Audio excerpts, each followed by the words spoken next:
Thank you. Please have your seat.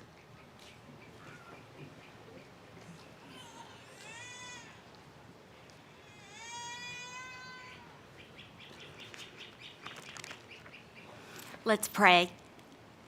Dear God, thank you for this day and all that this day means to the people gathered here this morning. Thank you for making us curious and ready to grow, for giving us strength and wisdom to accomplish big dreams, and for connecting us with fellow students who share our commitment to lifelong learning. Thank you, God, for the family and friends who join us today, who have stood by our sides these past several years and supported us. And thank you for the faculty and the staff who have faithfully and thoughtfully guided us along the way. We ask that you help each of us remember the feelings of accomplishment and gratitude that we have today, and that you help us use the things we've learned to make the people around us better. Thank you again, God, for all that you do for us. Amen.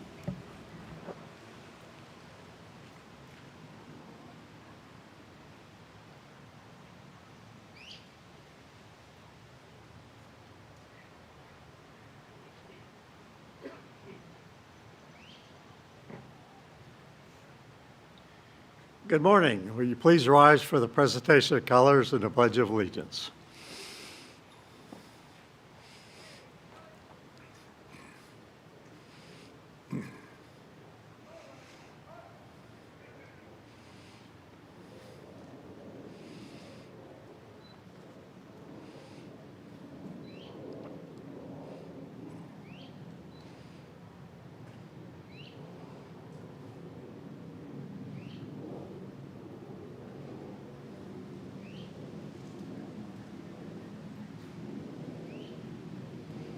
Mark time. Mark. Go, York. Hold. Stand. Face. Reset. Arm. Please join me in the pledge. I pledge allegiance to the flag of the United States of America and to the republic for which it stands, one nation, under God, indivisible, with liberty and justice for all. Order. Arm.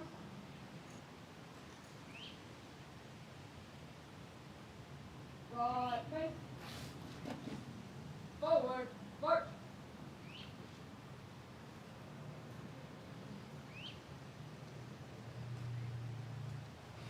Thank you. Please be seated.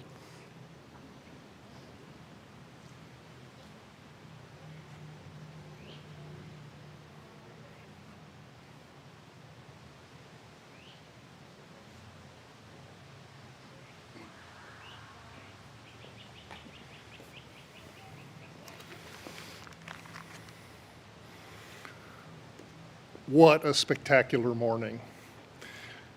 Thank you all for being here. Graduates, faculty, families, and honored guests, good morning. It is an honor to welcome all of you to the University of Georgia Griffin campus Spring 2026 graduation and brick dedication ceremony. Today we gather to celebrate the perseverance, the achievements, and the bright futures that lie ahead for these graduates. Graduates, to reach this milestone, you have faced numerous challenges, from COVID and tornadoes through final exams and dissertations. You tackled every challenge and overcame every obstacle. It was your resilience and determination that brought you to this milestone we recognize today. We are proud to honor your successes and know that your time here has prepared you well to achieve and excel through the rest of your life. Every member of the Griffin campus team plays a role in supporting the development of our students, but your journey has been most closely guided by our exceptional faculty and dedicated staff. Students on the UGA Griffin campus benefit greatly from our low student to faculty ratio, which ensures personalized instruction for every student from renowned educators. We know from alumni feedback that this personalized attention provides exceptional preparation for the career challenges that lie ahead. Graduates, today we celebrate your hard work and many achievements, but let us also make a point to recognize the many family members and friends who supported you and made this moment possible. Their encouragement and support kept you going through all those difficult times, and without them by your side, the road you have traveled would have been far more difficult. Please join me in showing them our appreciation for the care they provided at every turn.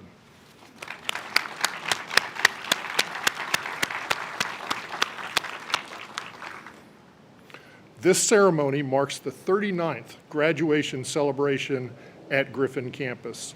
With your success, you join a proud tradition of more than 700 alumni who have earned their UGA degrees right here.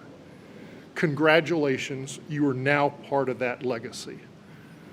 Next, I would like to invite Mr. McCrae-Nemetz to the stage to introduce our keynote speaker.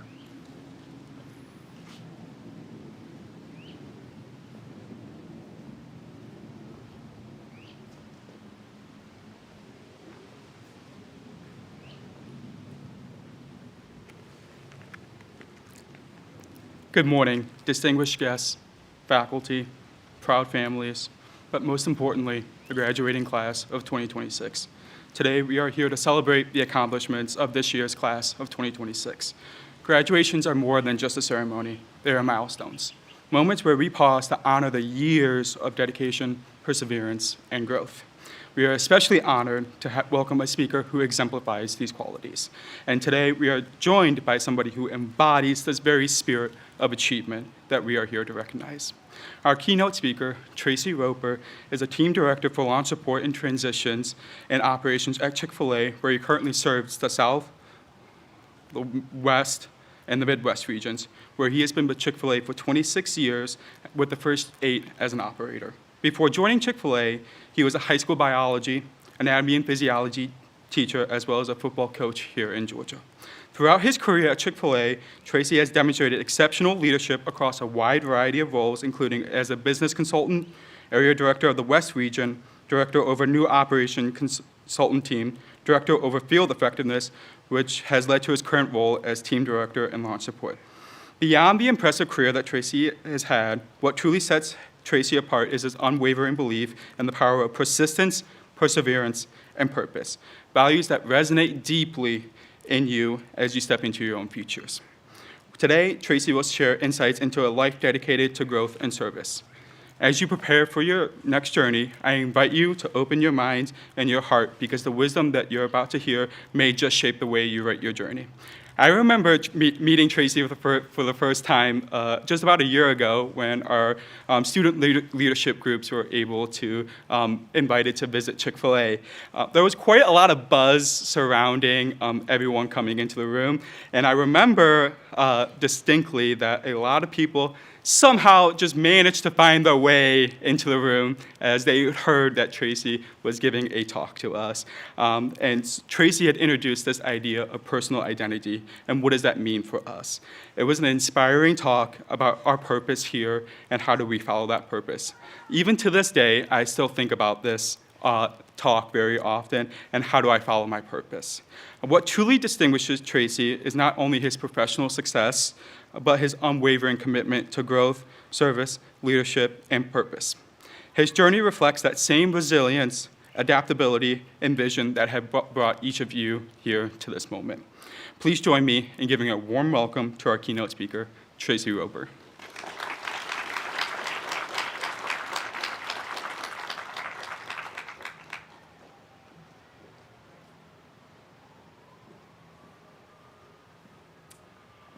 Thank you, McCrae, for those kind words. I sometimes think, wow, I might be better record that. That sounds like a eulogy, but that's good. I know it is etiquette in a situation like this to say it is an honor to be here to speak.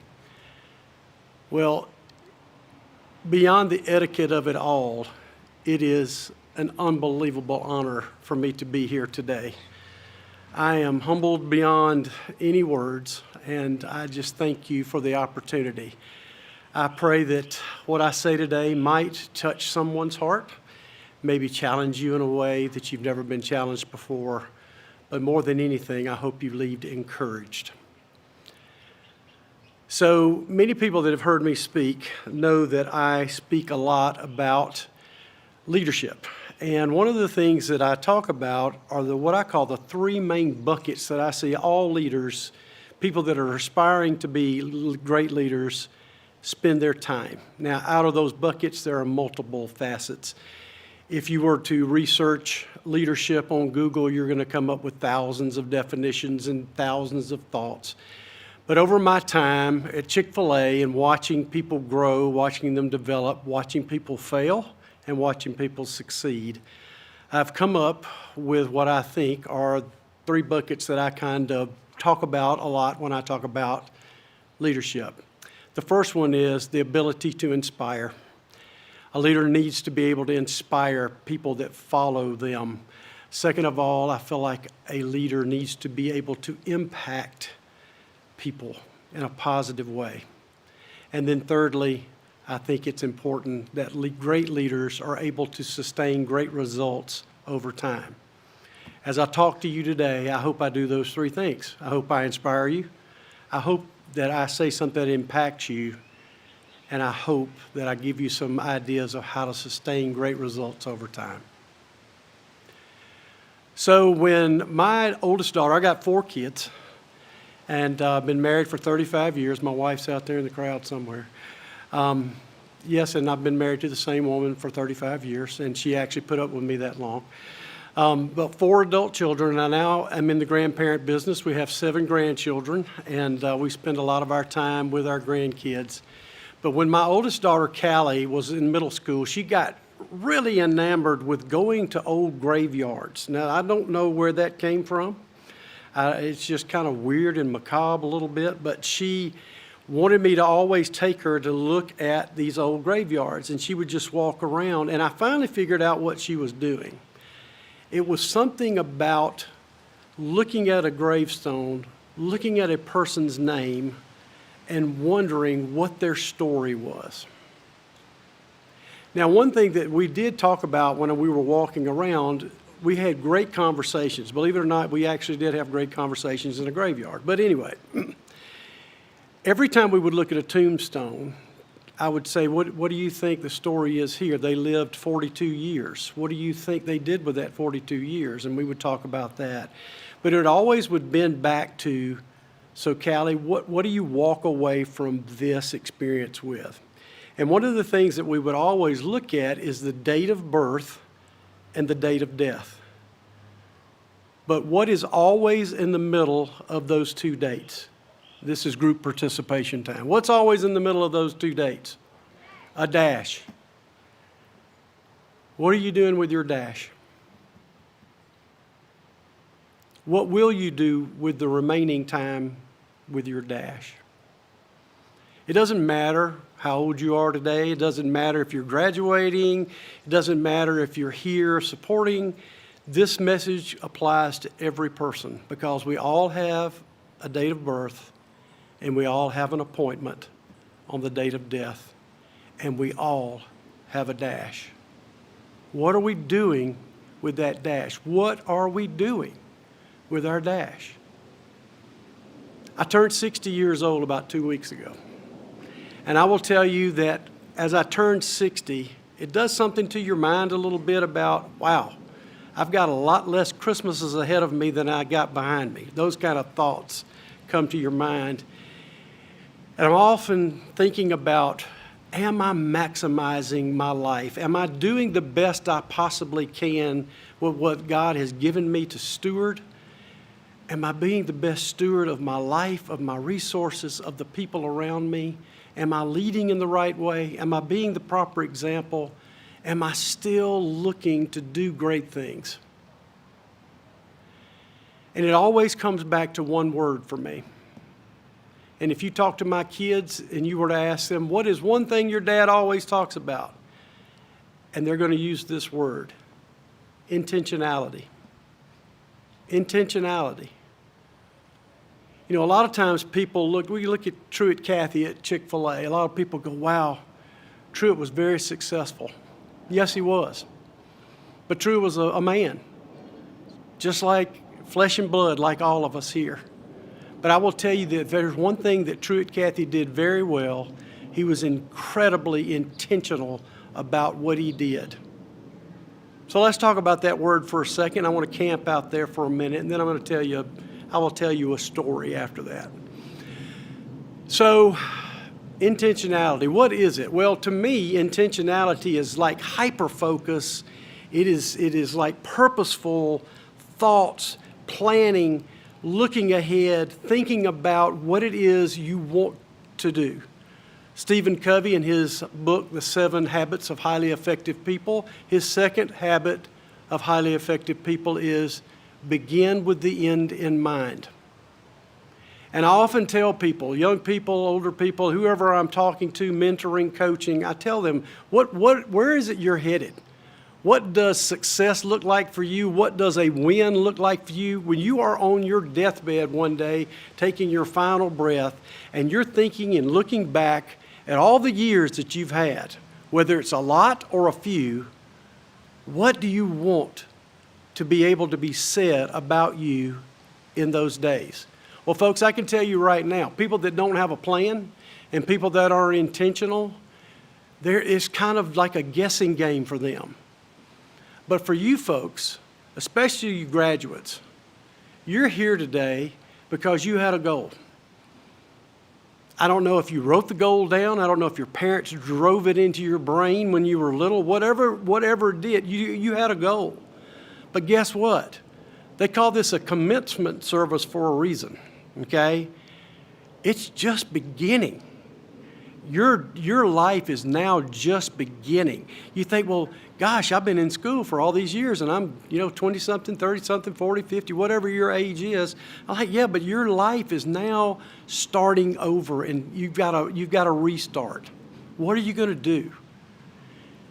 You've got to be intentional, purposeful, driven by that purpose, knowing what you want the end of your life to look like. So why is that so important?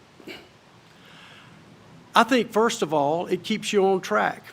It allows you to reach your goals if you're intentional about things. And when I say intentional, I'm not just thinking about, I have a thought about intentionality, planful, thinking through, sharing your ideas with others so that you can accomplish what it is you want to accomplish.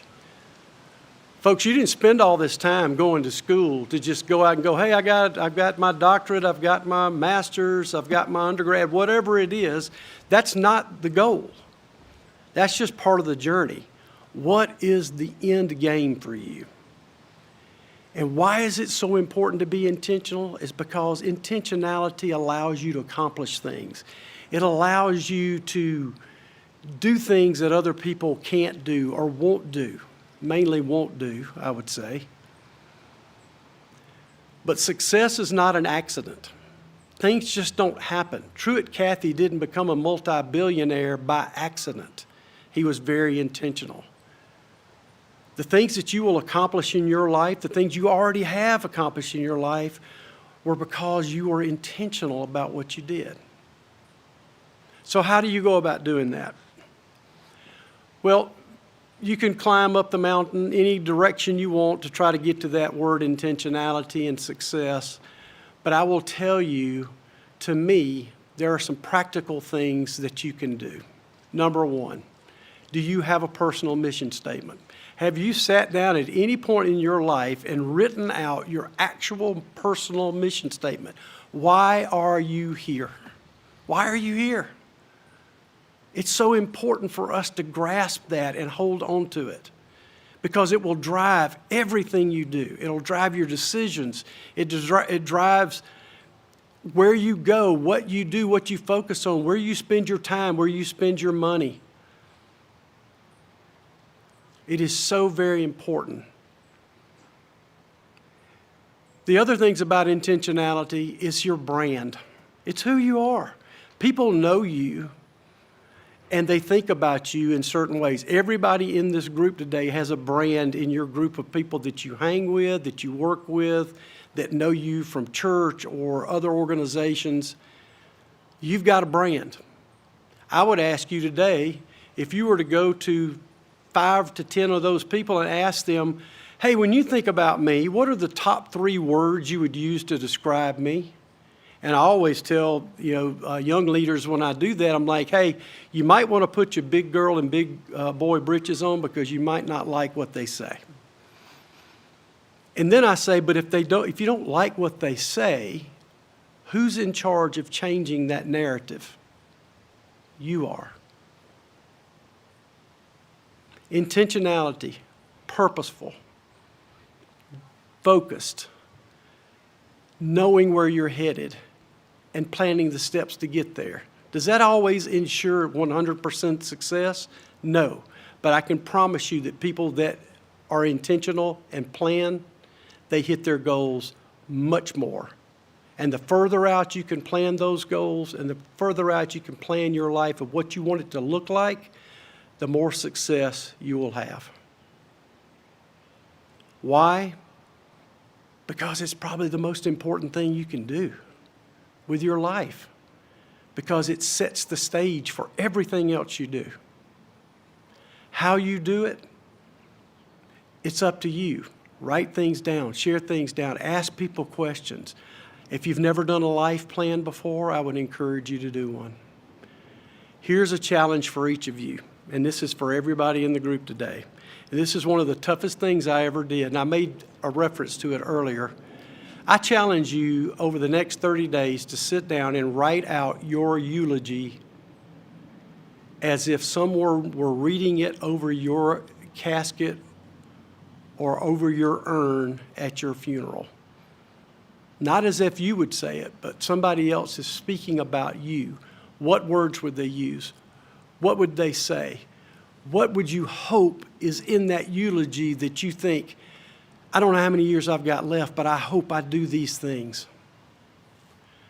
Because that, at the end of the day, that is what's important. We're all on a journey.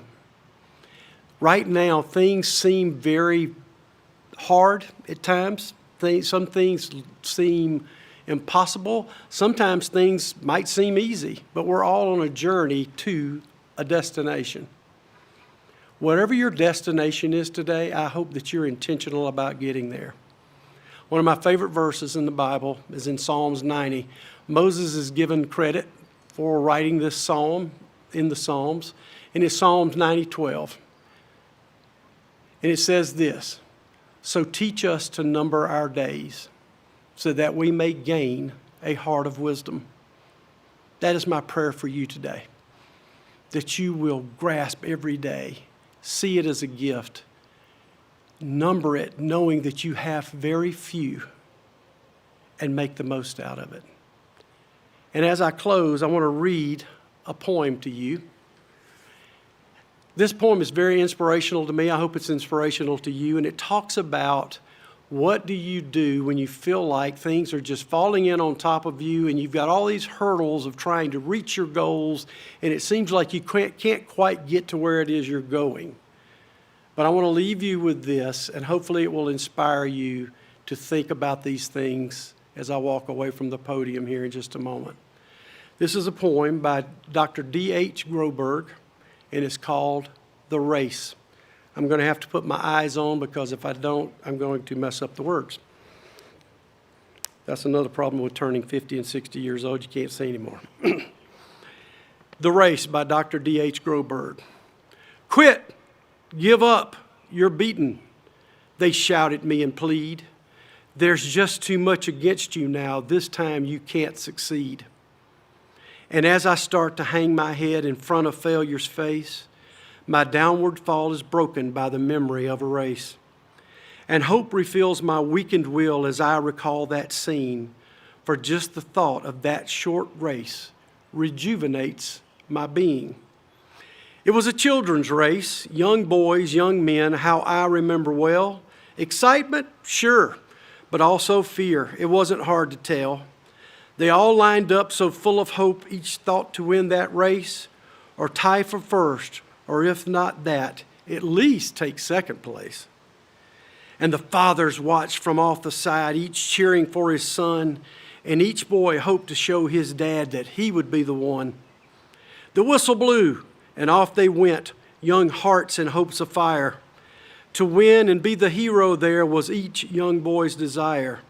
And one boy in particular, whose dad was in the crowd, was running near the lead and thought, my dad will be so proud. But as they speeded down the field across a shallow dip, the little boy who thought to win lost his step and slipped. Trying hard to catch himself, his hands flew out to brace, and amid the laughter of the crowd, he fell flat on his face. So down he fell, and with him hope, he couldn't win it now. Embarrassed, sad, he only wished to disappear somehow. But as he fell, his dad stood up and showed his anxious face, which to the boy so clearly said, get up and win the race. He quickly rose, no damage done behind a bit, that's all, and with all his might and all his mind to make up for his fall. So anxious to restore himself, to catch up and to win, his mind went faster than his legs. He slipped and fell again. He wished he had thought that at that point he had quit before, with only one disgrace. I'm hopeless now as a runner. I shouldn't try to race. But in the laughing crowd he searched, and he found his father's face. That steady look which said again, get up and win the race. So up he jumped to try again, 10 yards behind the last. If I'm to gain those yards back, he thought, I've got to move real fast. Exerting everything he had, he regained 8 or 10, but trying so hard to catch the lead, you know what happened. He slipped and fell again. Defeat, he lied there silently. A tear dropped from his eye. There's no sense running anymore. 3 strikes. I'm out. Why try? The will had to rise had disappeared. All hope had fled away. So far behind, so error-prone, a loser all the way. I've lost, so what's the use, he thought. I'll just live with my disgrace. But then he thought about his dad, who'd soon he'd have to face. Get up, an echo sounded low. Get up and take your place. You were not meant for failure here. Get up and win the race. With borrowed will, get up, it said. You haven't lost it all. For winning is no more than this, to rise each time you fall. So up he rose to run once more, and with a new commit, he resolved that win or lose, he wouldn't quit. So far behind the others now, the most he'd ever been, still he gave it all he had and ran as though to win. 3 times he'd fallen stumbling. 3 times he'd rose again. Too far behind to hope to win, but still he ran to the end. They cheered the winning runner as he crossed the line first place, head high, proud, happy, no failing, no disgrace. But when the fallen youngster crossed the line in last place, the crowd gave him the greater cheer for finishing the race. And even though he came in last with head bowed low, unproud, you would have thought he'd won the race to listen to the crowd. And to his dad he said sadly, I didn't do too well. To me you won, his dad said. You rose each time you fell. And when things seem dark and hard and difficult to face, the memory of that little boy helps me in my race. For all of life is like that race with ups and downs and all you have to do to win is rise each time you fall. Quit, give up, you're beaten. They still shouted in my face. But another voice within me says, get up and win the race.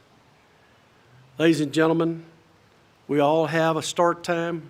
We all have our end time. What will you do with the race that is the dash in between those numbers?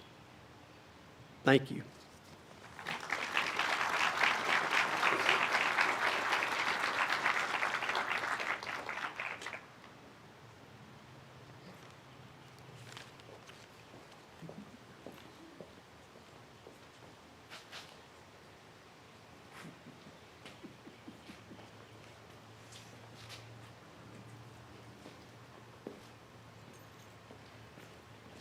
They did it well, didn't they? Tracy, on behalf of the graduates and the entire audience, thank you so Oh, much it's for my those pleasure. inspirational words. And as a little token memento of the day, I'd like you to take this and give home to some feathered friends and, Absolutely. and enjoy this, this token of our gratitude. Thank you, Dr. Dean. Go Dogs, first of all. Second of all, I will put this right by my garden. I've got the perfect spot already. I cannot thank you enough. Thank you again for allowing me to be with you guys today.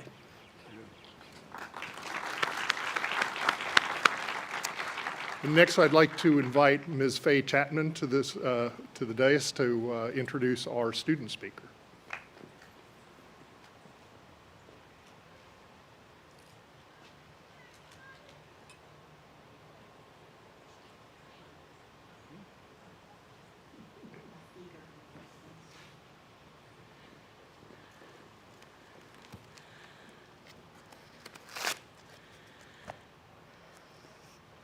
Good morning.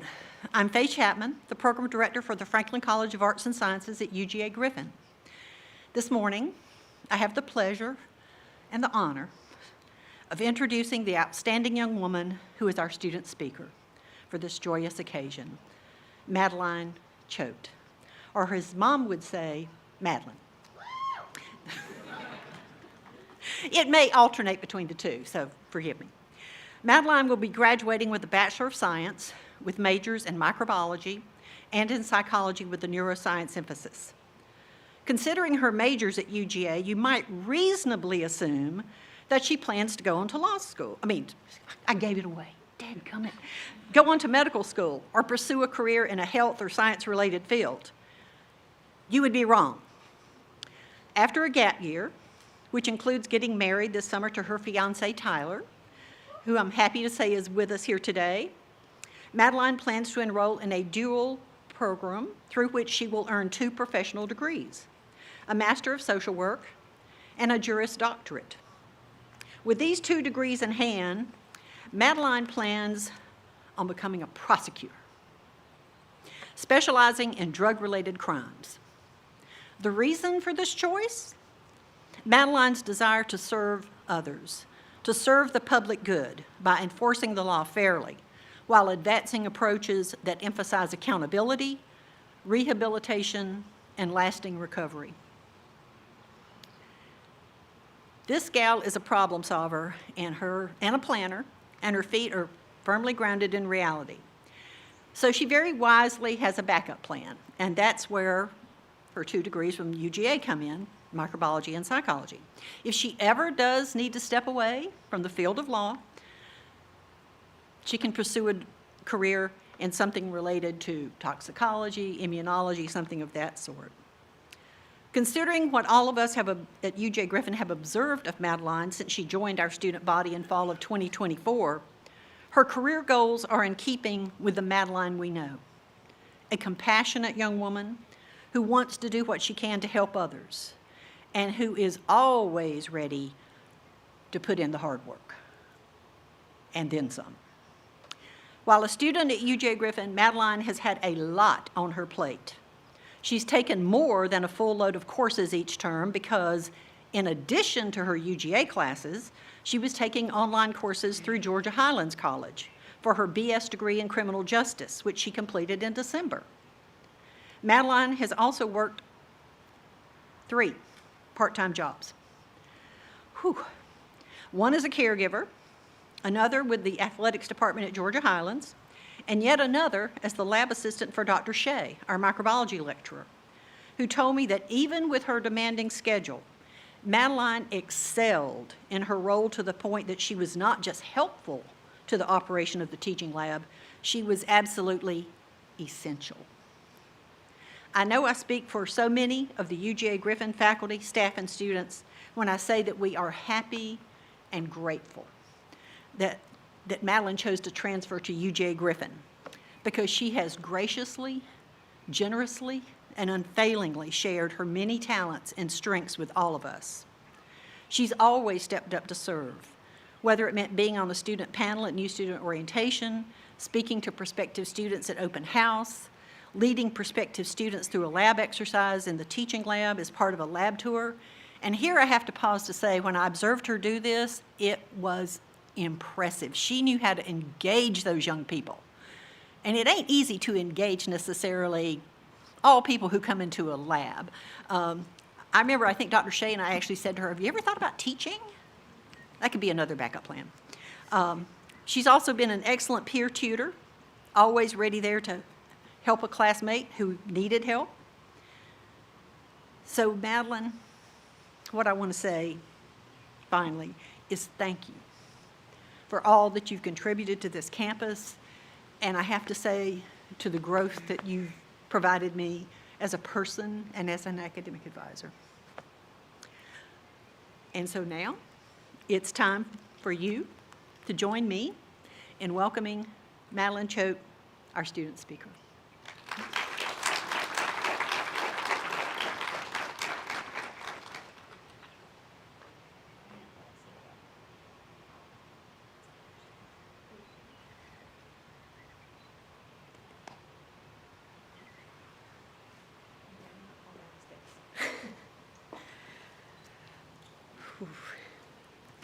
Good morning. The most honest thing that I can offer you today is a thank you. I began my time here with a mix of nerves and optimism, and if I'm being honest, with the intention of simply just getting through it.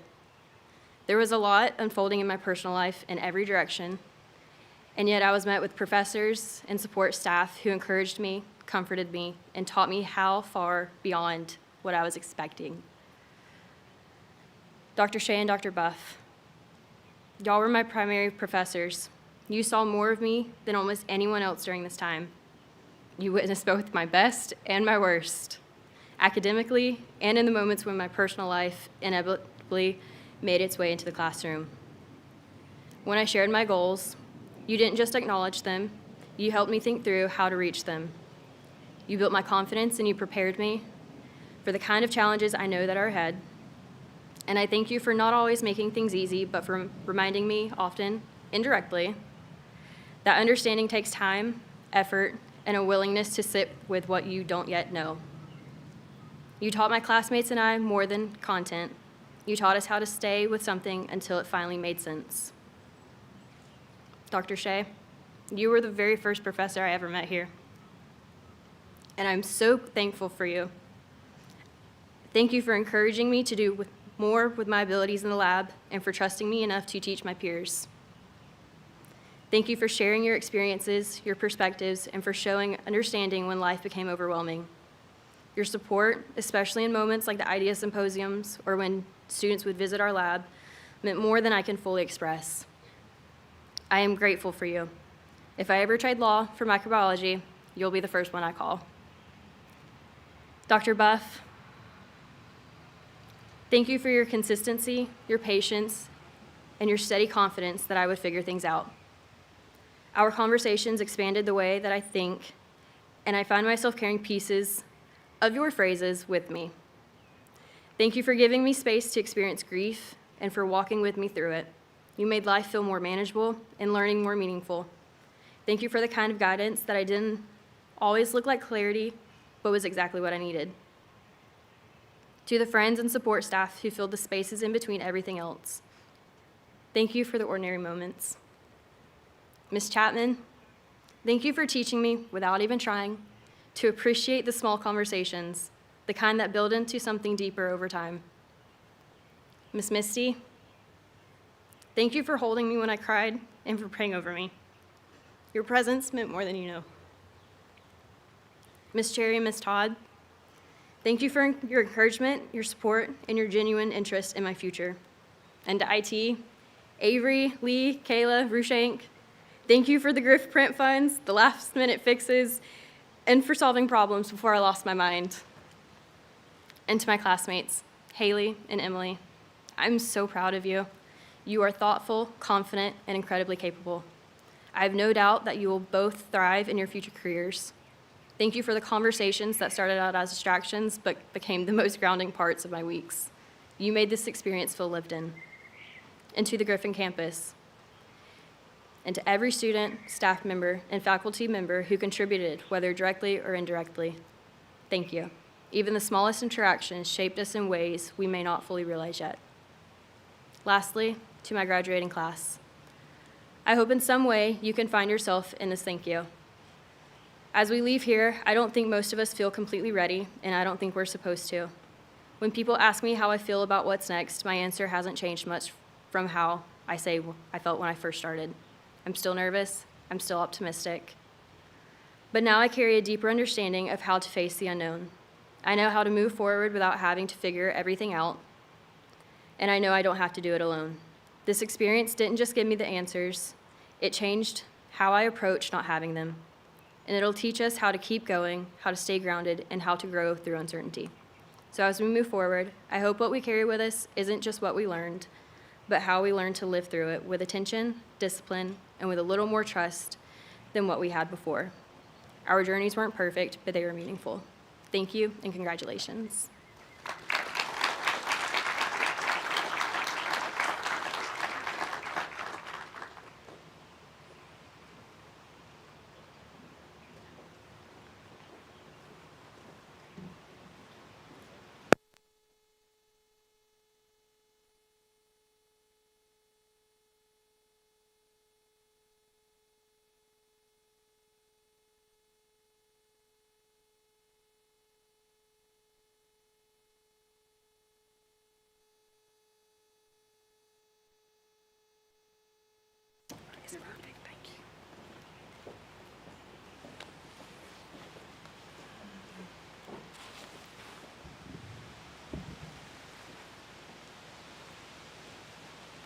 Thank you, Madeline.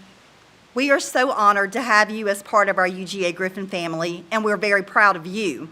Please join me in giving Madeline Choate another round of applause.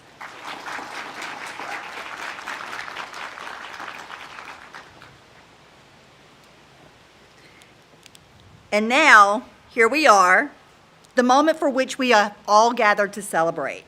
Students, you have worked hard to be considered candidates for graduation, and it is truly our honor to acknowledge your efforts today, to celebrate you. Families, friends, faculty, and staff, we appreciate your presence today as you have been an integral part of this journey. We honor you and say congratulations to you as well. A special part of being a student on this campus is the receiving and laying of the bricks in front of the Student Learning Center. This makes our students forever part of this campus. Students, you will receive a brick which represents your time on this campus. You will lay your brick to commemorate the hard work, dedication, and commitment that it took to complete a University of Georgia degree. Candidates, after you receive your brick, you will continue down the stage to the brick laying area, right over there, lay your brick, and then return to your seat. Families, we have photographers, as you can see, capturing photos of your students.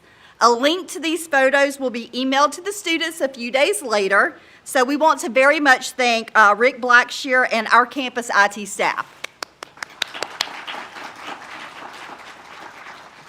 Okay, class of 2026, are you ready? Sorry, what? Okay. Okay, let's begin. Dr. Dean, please come to the stage. We would be honored to have our keynote, Mr. Tracy Roper, join Dr. Dean.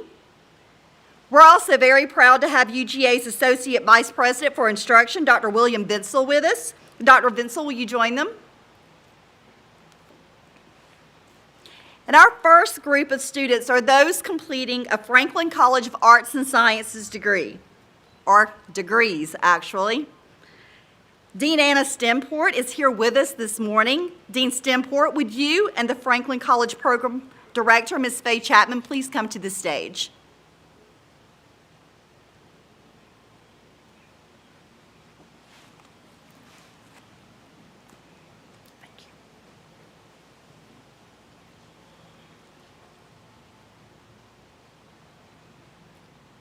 Okay, for the Franklin College of Arts and Sciences, Madeline Choate, Bachelor of Science Microbiology and Bachelor of Science Psychology, Neuroscience emphasis.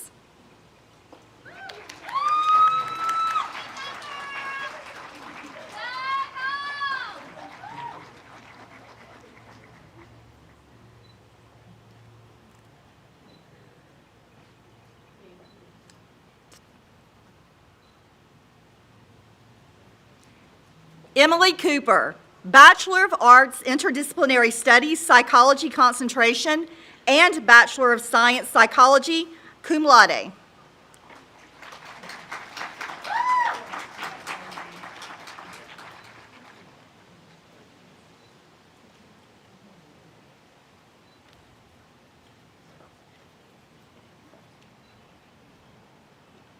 Haley Robacher, Bachelor of Arts, Interdisciplinary Studies, Psychology Concentration, and Bachelor of Science, Psychology.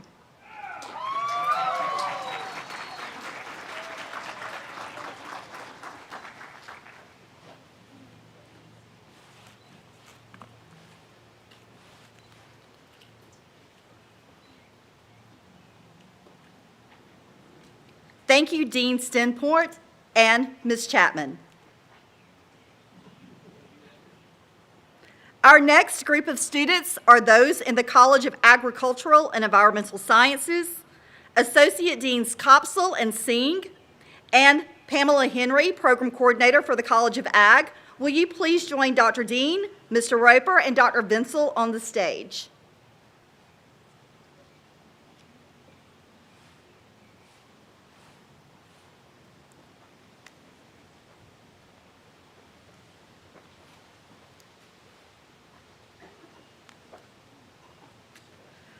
For the College of Agricultural and Environmental Sciences, Sarah Ahern, Bachelor of Science in Agriculture, Agribusiness, cum laude.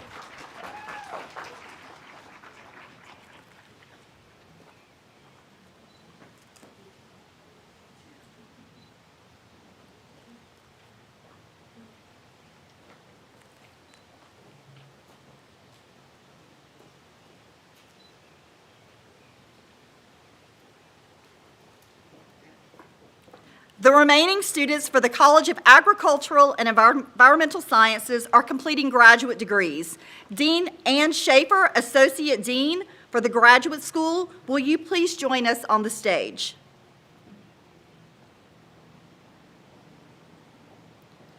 Major professors of our master's candidates, please stand when your name is called as your student comes to the stage. Ibukun Uluwa, Adila Khan, Master of Science, Horticulture. His major professors are Dr. Monique Leclerc and Dr. Lenny Wells.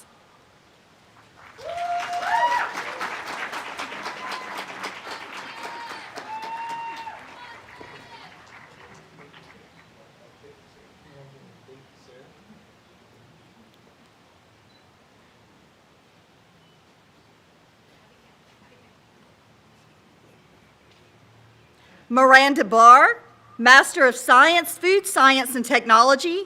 Miranda's major professor is Dr. Hendon Bacher.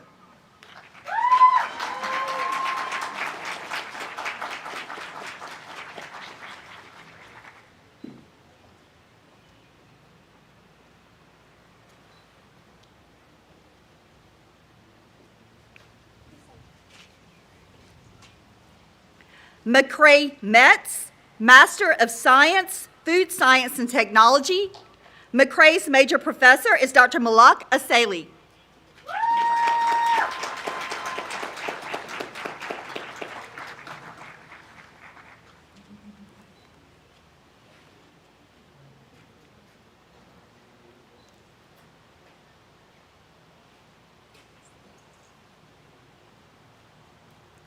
Rolando Orellana, Master of Plant Protection and Pest Management.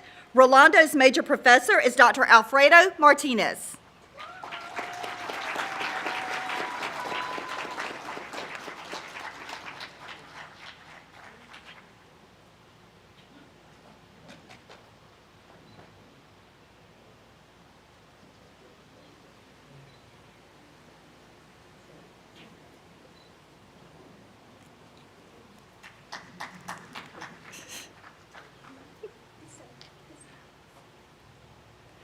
Our next students are PhD candidates for the College of Agricultural and Environmental Sciences.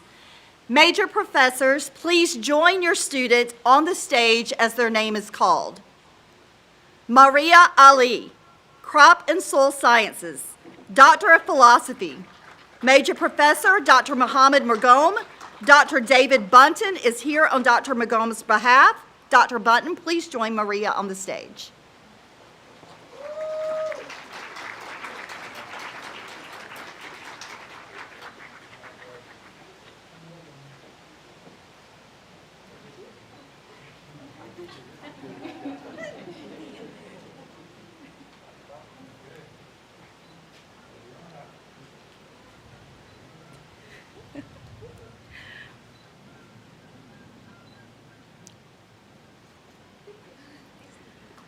Shui Yin Hu, Food Science and Technology, Doctor of Philosophy, Major Professor, Dr. Jinru Chen. Dr. Chen, please join your student on the stage. Standing in for Dr. Chen is Dr. Francisco Diaz, Professor and Director of the Center for Food Safety.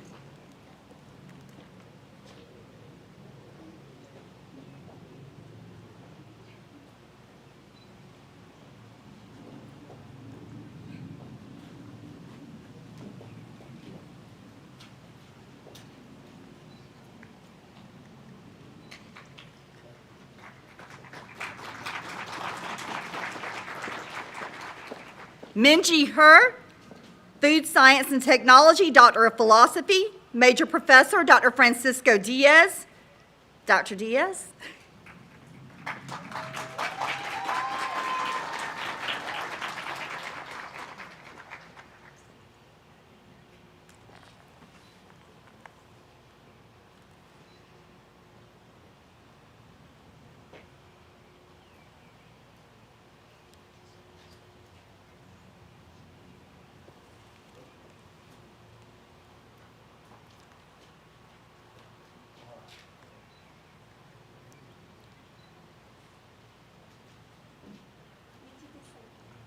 Jordan Knapp Wilson, Plant Breeding, Genetics, and Genomics, Doctor of Philosophy, Major Professor Dr. Dario Chavez. Dr. Chavez, please join your student on the stage.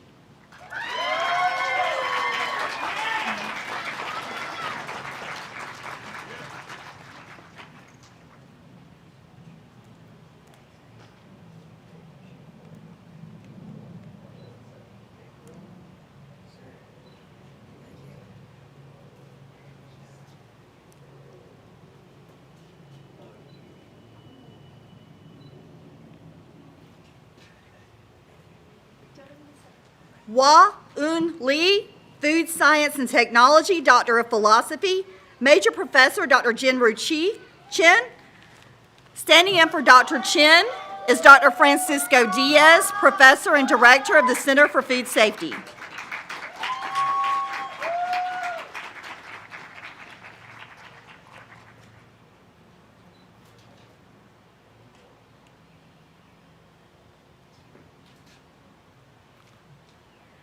Saptarshi Mandal, Plant Breeding, Genetics, and Genomics, Doctor of Philosophy, Major Professor Dr. David Jesperson. Dr. Jesperson, please join your student on the stage.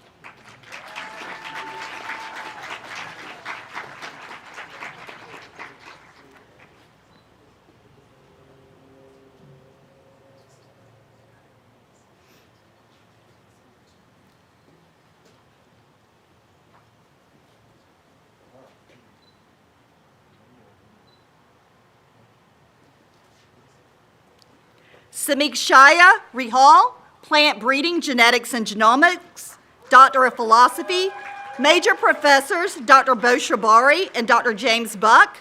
Dr. Bari, please join your student on the stage.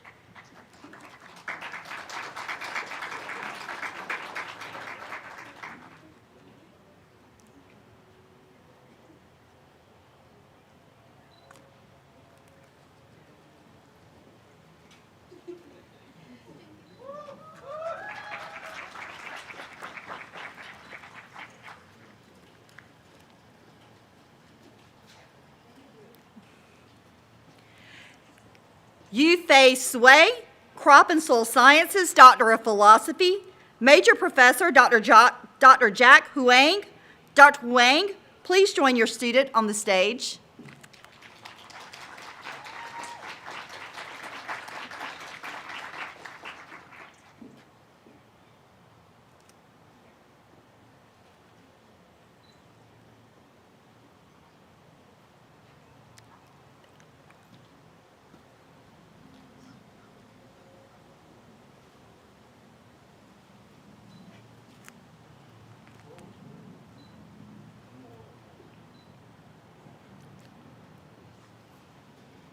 Zia Williamson, Entomology, Doctor of Philosophy, Major Professor Dr. Shamat Joseph. Dr. Joseph, please join your student on the stage.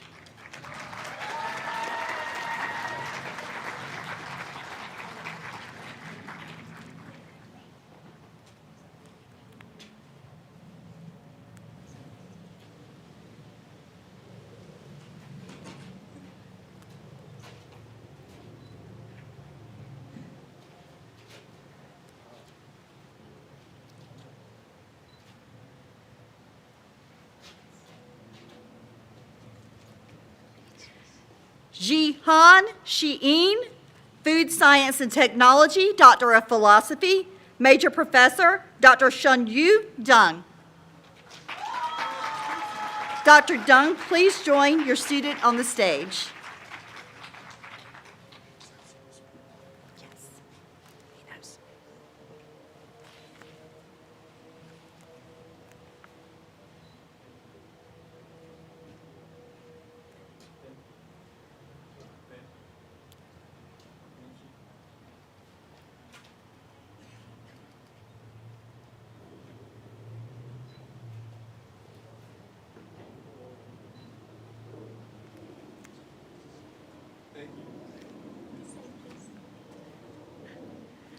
Tong Jo Shu, Food Science and Technology, Doctor of Philosophy. Major Professor, Dr. Shun Yu Dun. Dr. Dun, please join your student on the stage.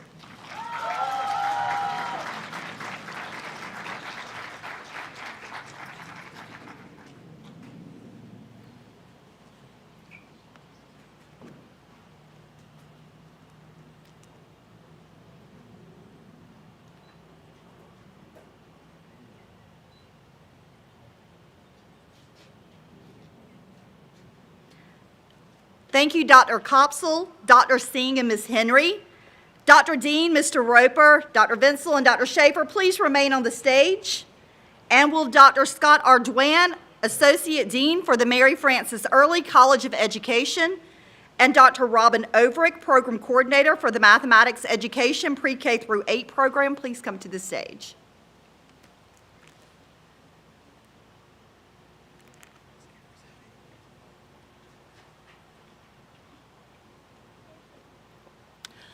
For the Mary Frances Early College of Education, Diana Lopez, Master of Education, Mathematics Education, Pre-K through 8. Diana's major professor is Dr. Robin Overick.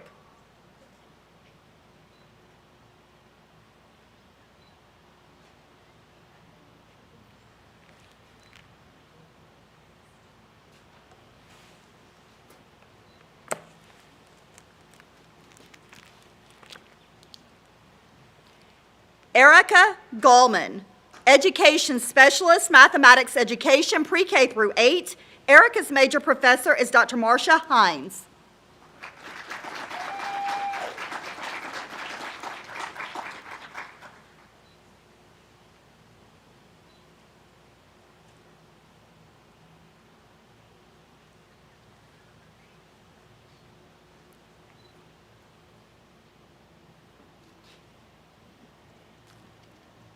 Linda Gross, Education Specialist, Mathematics Education, Pre-K through 8.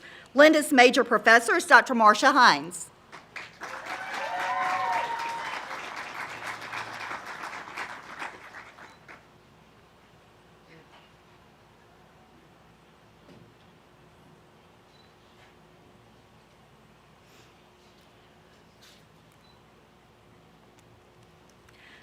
Leanne Mullinax, Education Specialist, Mathematics Education, Pre-K through 8. Leanne's major professor is Dr. Marcia Hines.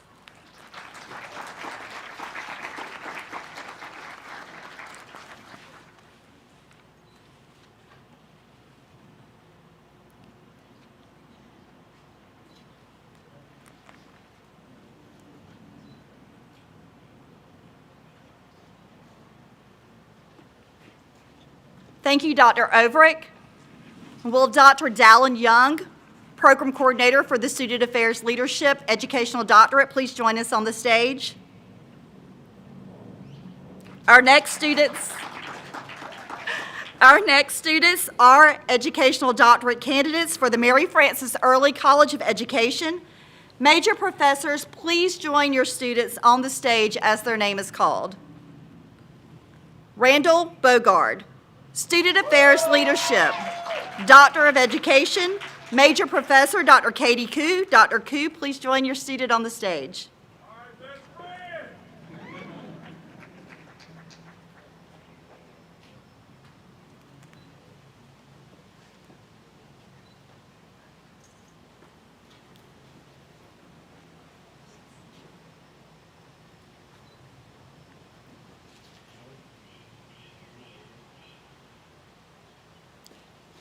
Shonda Brand, Student Affairs Leadership, Doctor of Education, Major Professor Dr. Katie Koo.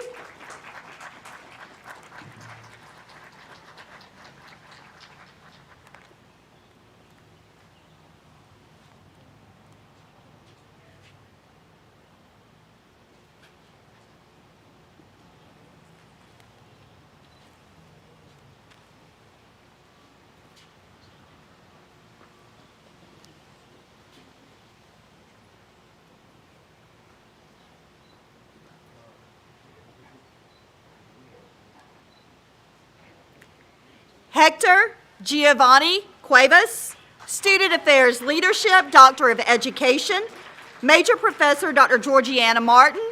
Dr. Martin, please join your student on the stage.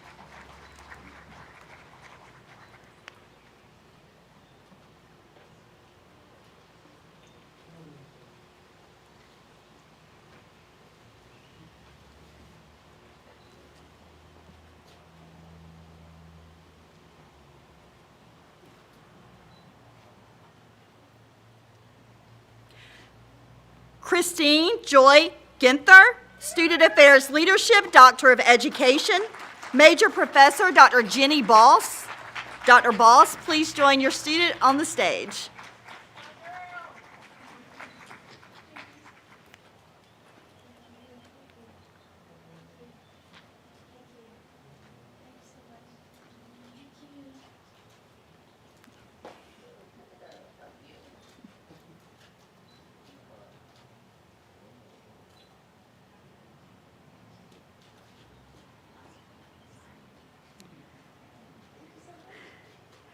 Ali Hurtado, Student Affairs Leadership, Doctor of Education, Major Professor Dr. Lindy Parker. Dr. Parker, please join your student on the stage.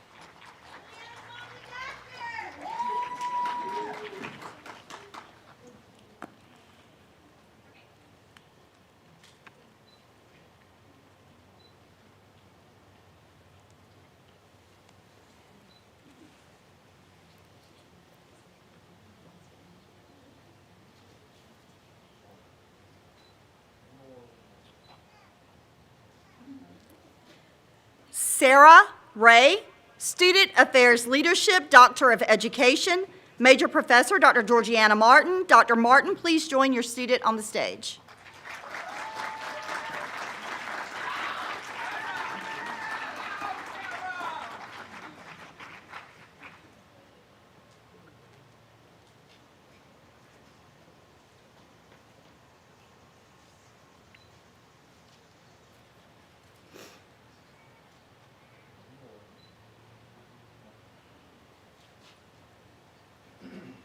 Thank you, Dr. Schaefer, Dr. Ardoin, and Dr. Young. Dr. Laura Clark, Director of the Office of Undergraduate Programs for the Terry College of Business, and Program Coordinator, Ms. Rachel Pierce, please come to the stage.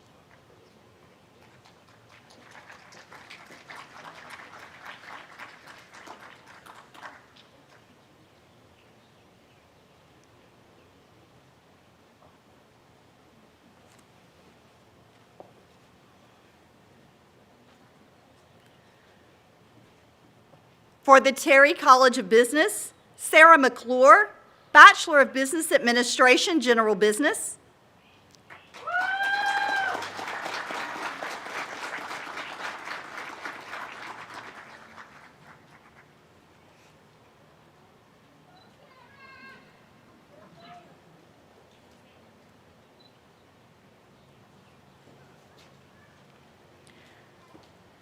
Thank you, Dr. Dean, Mr. Roper, Dr. Vinsel, Dr. Clark, and Ms. Pierce.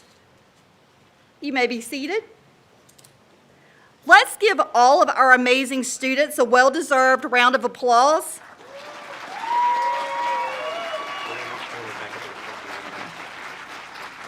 Congratulations, class of 2026. Now, we will welcome to the stage 8th grader Liliana Kay, who will lead us all with the alma mater. Go Dogs.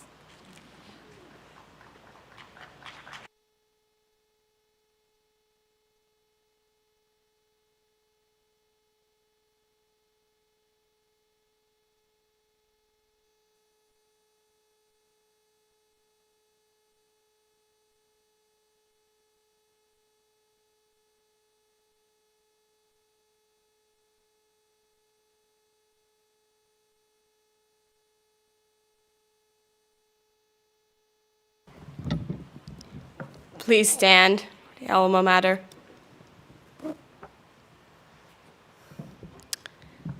Just stand close enough to me. Okay.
future, equal dreams embrace. Alma mater thee will honor, true and loyal be. Ever crowned with praise and glory, Georgia, hail to thee. Through the ages, alma mater, man will look to thee.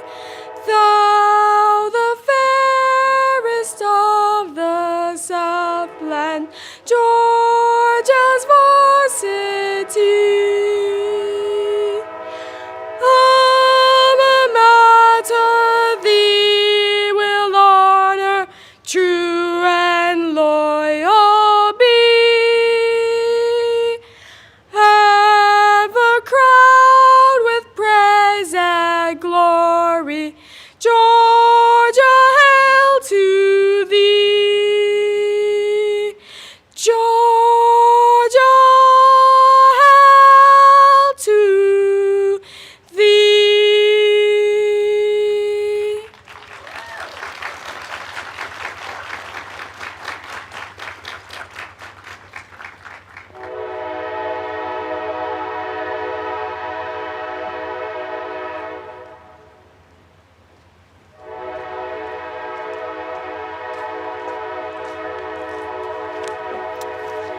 Please be seated. As the 78th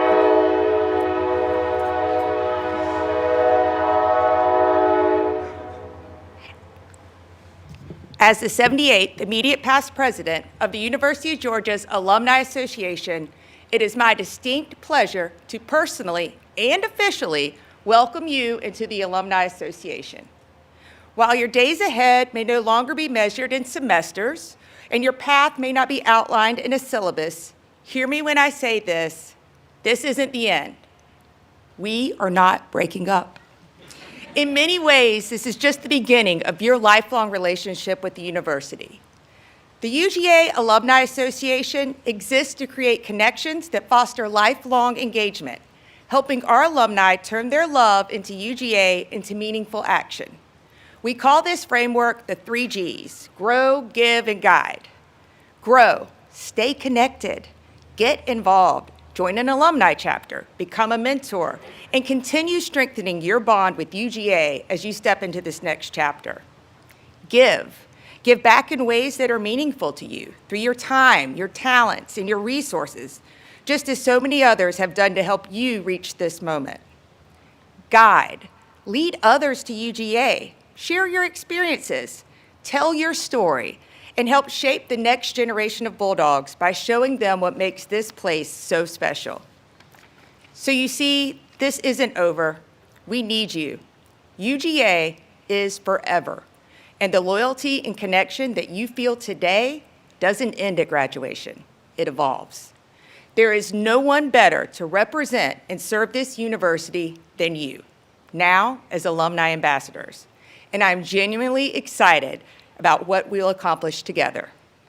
So, on behalf of the entire UGA family, and it's a big family, more than 370,000 strong, congratulations on all that you have achieved. We are incredibly proud of you, and we cannot wait to cheer you on in all that comes next.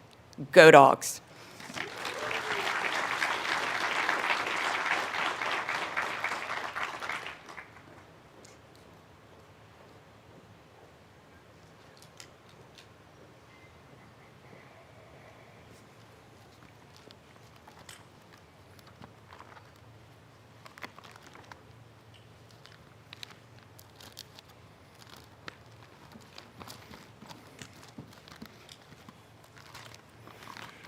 Wrong direction, of course.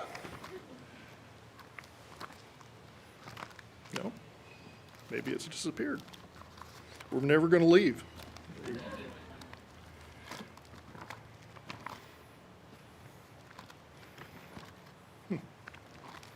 Interesting. My closing remarks are missing or misplaced.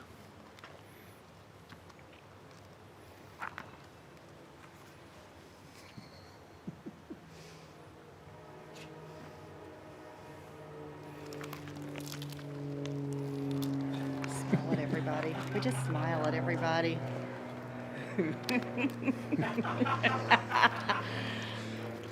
You don't need a script. No, I don't need a He script. doesn't need a script. I haven't had to ad-lib before, but there's always a first time for everything. So graduates, keep this in mind. Life is going to come at you fast, and you're going to have to think on your feet.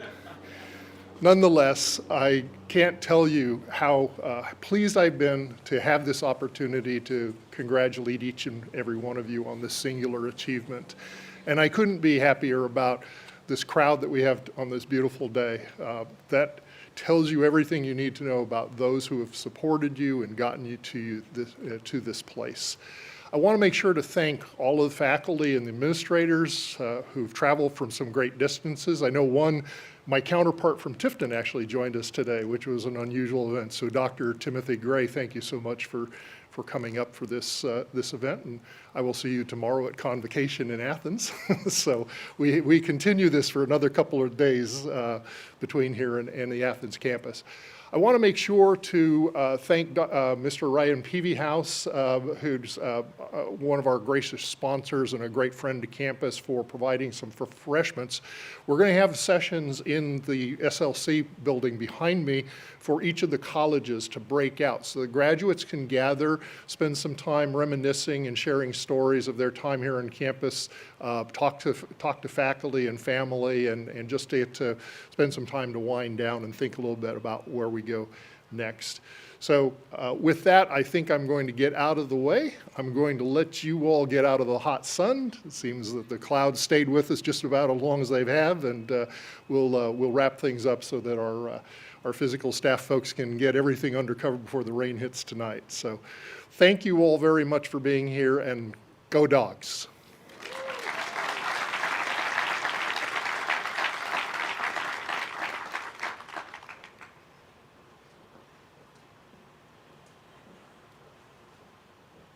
Please let us all stand for the recession now.